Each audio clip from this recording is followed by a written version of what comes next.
Olá, amigos da TV Justiça, está começando mais uma edição de Síntese, os destaques da semana no plenário do Supremo Tribunal Federal.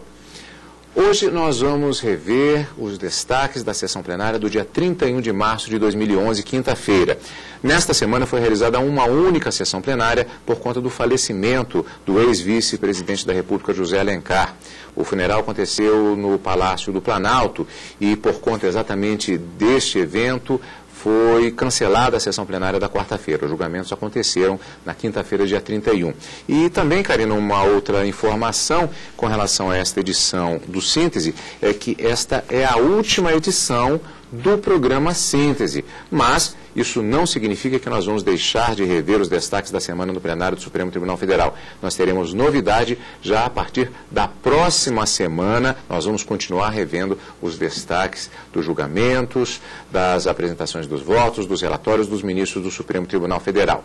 De que forma isto vai acontecer, além de outras mudanças na grade de programação da TV Justiça, nós vamos saber detalhes ainda nesta edição, nesta última edição do programa Síntese. E, no caso específico dos destaques da semana, Karina, nós tivemos essencialmente dois processos de peso em julgamento na sessão plenária do dia 31. Carlos, nós tivemos a proposta, do recebimento da denúncia em face de um deputado federal, que é um fato bastante corriqueiro aqui, dado a prerrogativa de foro do próprio parlamentar federal. A partir do momento em que ele é diplomado, a competência passa a ser do Supremo para o recebimento ou prosseguimento dessas ações penais contra esses parlamentares. E também um tema que, para a doutrina e para as circunstâncias fáticas, é muito importante e é fundamental que o Supremo decida, é sobre a origem, a criação e a extinção, a forma de manutenção das chamadas organizações sociais. Não tivemos, infelizmente, ainda um posicionamento do Supremo em razão do pedido de vista que foi formulado durante a sessão plenária, mas é um tema que palpita e que suscita muitas dúvidas, tanto no âmbito administrativo, como também para aquelas entidades privadas que participam e que fazem parte dessa organização social, como forma de se prestar uma atividade que era antes do Estado e que passa para a pessoa jurídica de direito privado para a execução dessa prestação de serviços. É uma discussão que, inclusive, ela ultrapassa os limites deste processo especificamente, que é sobre o próprio papel do Estado. E, como disse o ministro Luiz Fux, quando da apresentação do pedido de vista, é um tema sobre o qual não há paz na doutrina, há muita discussão a respeito dele. Bom, nós vamos ver detalhadamente daqui a pouco, porque primeiro nós vamos para o primeiro destaque da sessão plenária do dia 31 de março, o inquérito 2559. Relatoria do ministro Dias Toffoli, Ministério Público Eleitoral versus José Saraiva Felipe. Inquérito instaurado para apurar a suposta prática de crime eleitoral pelo deputado federal José Saraiva Felipe na prestação de contas pelo Diretório Regional do PMDB, o Partido do Movimento Democrático Brasileiro, relativa ao exercício de 2004. Desaprovada por unanimidade pelo Tribunal Regional Eleitoral de Minas em janeiro de 2007. De acordo com a denúncia, o denunciado foi convocado a retificar as irregularidades contábeis e o diretório do PMDB apresentou novos livros diário e também as razões relativas àquelas contas que foram apresentadas e reprovadas pelo TRE. Por entender irregular a substituição dos livros contábeis, uma vez que a legislação não prevê a possibilidade de substituição de um livro diário por outro, o Ministério Público Federal ofereceu denúncia. Entretanto, verificando presença de requisitos do artigo 89 da Lei 9.099 de 95, a Lei dos Juizados Especiais, o Ministério Público Federal propôs o cumprimento da condição de doação, por uma única vez, de 200 resmas de papel braille à ABDV, Associação Brasiliense dos Deficientes Visuais. Karina, aqui a aplicação, como já dissemos, da Lei dos Juizados Especiais. Seria a chamada suspensão do processo? E a outra pergunta, já vou adiantando, por que no caso do parlamentar não deu certo?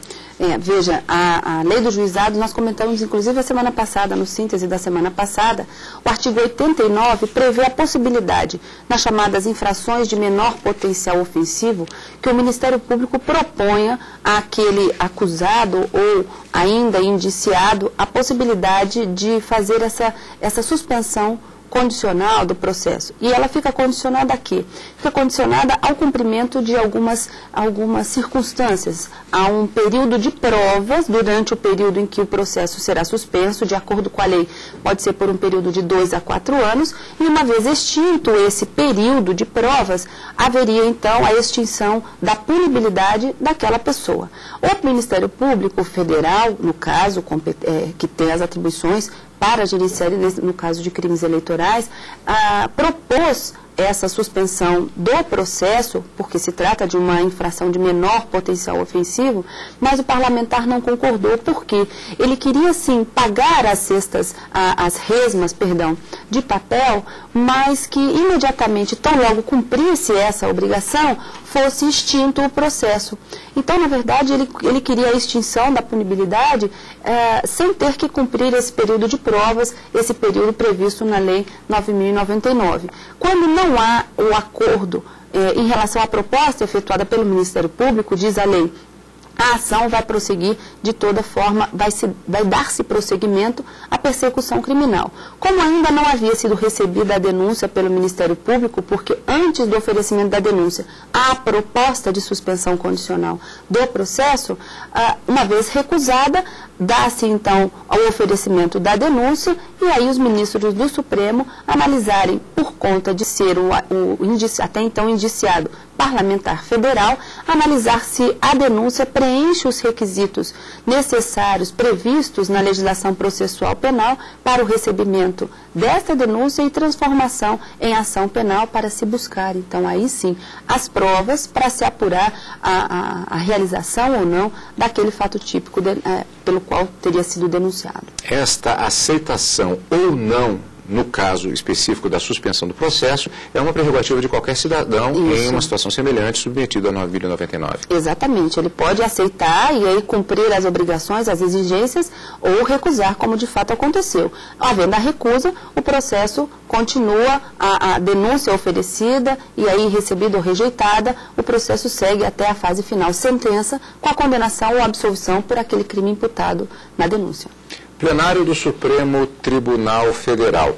Um recurso muito utilizado, já que o voto escrito é distribuído a todos os ministros, é resumir o voto na sessão plenária. Foi o que fez o relator após a sustentação oral da tribuna pelo advogado de defesa.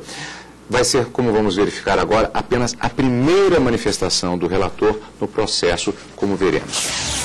Eu vou procurar resumir, porque o voto é longo. E caso haja alguma dúvida ou divergência, posso voltar ao voto. Mas eu estou exatamente acolhendo a defesa apresentada à tese de ausência de dolo. E colho, sem ir diretamente ao meu voto, inicialmente eu colho da própria denúncia, que transcrevo na íntegra em meu voto, o seguinte item, o item 6 da denúncia. É a própria denúncia que diz o seguinte: a apresentação de novos livros se deu em decorrência de orientação transmitida ao partido por seu contador, Enio Lima, e por seu advogado, Elton Lopes Nunes, uma vez por eles apontada a confecção dos livros como saída para a regularização das contas referentes ao ano de 2004. Foi ela determinada pelo presidente do Diretório Regional do PMDB de Minas Gerais, à época, Fernando Alberto Diniz.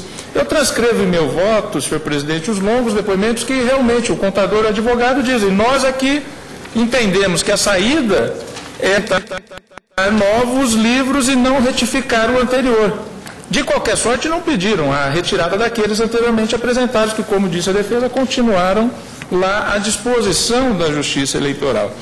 A conclusão de meu voto, e ademais em relação ao Correio Fernando, a ação foi extinta, porque em razão do falecimento, e ele é que na época então presidente, já que pede, por orientação do advogado e do contador, para que o Saraiva Felipe assine novamente aqueles documentos. Nesta altura ele já era ex-presidente, mas foi o novo presidente que pediu essa assinatura por orientação de advogado e contador, e os depoimentos são coerentes com isso, que, aliás, não é por outra razão que a denúncia exatamente aponta que foi esse novo livro apresentado por orientação.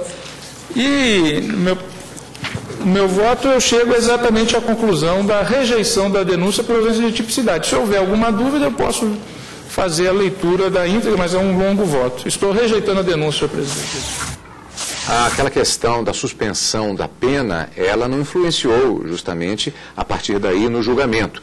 Foi um ponto em que, com base na Lei 9.099, pode haver a suspensão do processo, não houve aceitação, ele prossegue normalmente. Aqui o que pesou na apresentação do voto do relator foi a questão apresentada no processo propriamente dito, considerando ele que não havia indícios suficientes para haver a aceitação da denúncia. Estamos falando de um inquérito. O ministro Marco Aurélio, ele antecipou o voto. Na sequência de votação, seria o primeiro a votar o ministro Luiz Fux, o mais moderno, aquele que tomou posse por último na composição completa do plenário. E o ministro Marco Aurélio Parente, ele falou sobre uma característica desta fase, desse tipo de processo, exatamente o recebimento da denúncia, quando se espera apurar indícios, não provas contundentes da acusação. Como é que isso se dá? Veja, na fase do inquérito, o que se busca demonstrar e buscar para embasar uma denúncia são os elementos de prova, né? Elementos que vão formar uma convicção ainda superficial do cometimento daquele crime ou não. Então, embasados nesses elementos de informação, não elementos de prova, elementos de informação, o Ministério Público entendeu que poderia ter havido, sim, o crime de falsidade ideológica praticada pelo parlamentar, daí a propor a denúncia. Quando a denúncia ela é recebida e transforma-se em ação penal, o que se busca propriamente, aí sim, não são mais esses elementos de informação, mas sim as provas. A diferença de elementos de informação e de provas é o momento em que eles são colhidos. As provas são colhidas durante o processo, respeitados o direito do contraditório, da ampla defesa, o devido processo legal deve ser observado e aí sim, ao final, formar a convicção do juiz acerca da tipicidade daquele crime que foi imputado ao acusado na denúncia pelo Ministério Público. Então, aí, com essas provas colhidas, garantidos esse contraditório e ampla defesa, o juiz vai poder apurar se absolve aquele acusado ou se condena efetivamente por aquele crime imputado na denúncia. Vamos ver o voto do ministro Marco Aurélio. De início se tem o tipo alusivo à falsidade ideológica na história contada pelo Ministério Público. E o encaminhamento dessa obra para se contornar o crivo da Justiça Eleitoral se fez mediante peça subscrita pelo denunciado. Nós estamos numa fase, presidente, embrionária. E para que se receba a denúncia, é suficiente que os fatos narrados consubstanciem crime e haja indício da participação do denunciado. A culpa do denunciado em si, ela deverá ser demonstrada posteriormente na instrução do processo revelador da ação penal pelo Ministério Público, pelo Estado acusador. Agora, não podemos, a priori, diante do que se contém na denúncia, afirmar que o caso, perdoe-me o relator, e a beleza do colegiado está justamente nisso, né? No somatório de forças distintas, de ideias distintas. Dizer que essa denúncia não consubstancia em si fato típico. Peço vênia ao relator, não vou repetir o que se contém na denúncia e reafirmo só o problema da cronologia. Tudo ocorreu tendo em conta o surgimento de um novo livro diário a partir do que seria a manifestação da Coordenadoria de Controle Interno TRE de Minas Gerais quanto à desaprovação das contas. E aí não há como dizer que simplesmente o partido veio atender uma exigência da Justiça Eleitoral, porque a Justiça Eleitoral não adentraria o campo da admissibilidade da falsidade ideológica. Receba a denúncia. Na sequência, o voto do ministro Luiz Fux. Vamos rever e depois voltamos. Sempre tive como regra de que o recebimento da denúncia não é, na realidade, um meio que facilita a vida do imputado, no sentido que ele poderá se defender com maior amplitude. Muito ao contrário. Muitas vezes o recebimento da denúncia faz com que o denunciado peregrine por caminhos tortuosos, difíceis, no afã de se desvencilhar de uma acusação que não tem fundamento.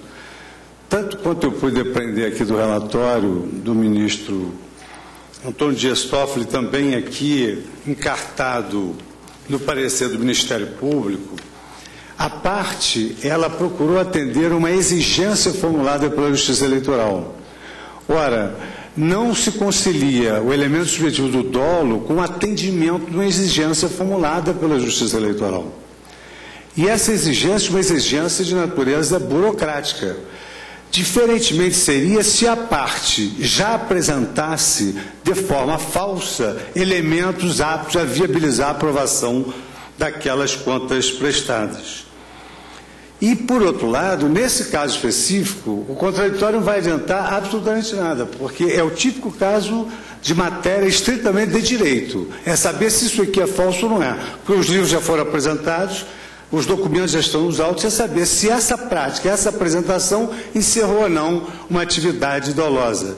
E eu entendo que não se concilia com a tentativa de fraudar, de manipular as contas, o atendimento a uma exigência formulada pelo próprio tribunal.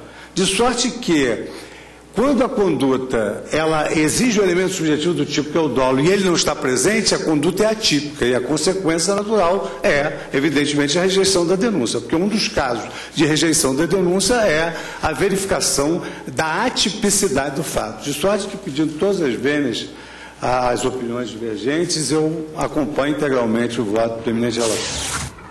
Dois posicionamentos diferentes no plenário em relação a este processo.